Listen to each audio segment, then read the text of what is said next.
Language ഇംഗ്ലീഷും അറബിക്കും ഉണ്ട്. ഞാൻ ഇംഗ്ലീഷ് എടുത്തു. ബൈ എ ന്യൂ കാർഡ് കൊടുക്കുന്നു. ദറബ് കാർഡിൻ്റെ മിനിമം കോസ്റ്റ് 10 റിയാലാണ്. സോ നമ്മൾ 10 റിയാൽ എന്തായാലും പേ ചെയ്യണം. അത് കഴിഞ്ഞിട്ടാണ് അഡീഷണലി 5 റിയാൽ തൊട്ട് നമുക്ക് ടോപ്പപ്പ് ചെയ്യേണ്ടത്. ഞാനിവിടെ 10 റിയാലാണ് അഡീഷണലി ടോപ്പപ്പ് ചെയ്യുന്നത്. പേ ടോട്ടൽ 20 റിയാലായി. ഡയറക്റ്റ് ക്യാഷ് വെച്ച് നമുക്ക് ചെയ്യാൻ പറ്റും, അല്ലെങ്കിൽ ATM കാർഡ്, അല്ലെങ്കിൽ ഇ പർച്ചേസ് വഴിയും ചെയ്യാം. ഞാനിവിടെ ATM കാർഡാണ് കൊടുക്കുന്നത്.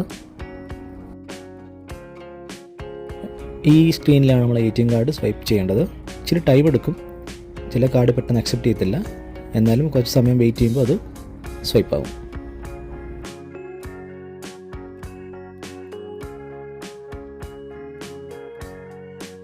സ്വൈപ്പ് ആകുന്നില്ലെങ്കിൽ ഈ ഓപ്ഷനിൽ നമുക്ക് ഇൻസേർട്ട് ചെയ്തിട്ട് പിൻ നമ്പർ അടിച്ചു കൊടുക്കാവുന്നതാണ്.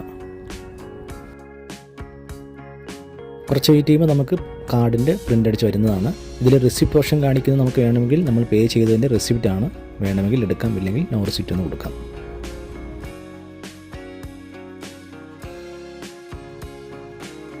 ദറബ് കാർഡിൻ്റെ വില 10 റിയാലാണ്. അഡീഷണൽ നമ്മൾ വേറെ ടോപ്പ് ചെയ്യണം. അതാണ് ഞാൻ ടോട്ടൽ 20 റിയാൽ ചെയ്തത്. മെട്രോ ബസ്സിലാണ് കയറുന്നതെങ്കിൽ ഈ മെഷീനിൽ ജസ്റ്റ് ഒന്ന് കാണിച്ചാൽ മതിയാകും. 4 റിയാൽ ഡിഡക്റ്റ് ആവും. ബാലൻസ് അമൗണ്ടും അതിൽ കാണിക്കും.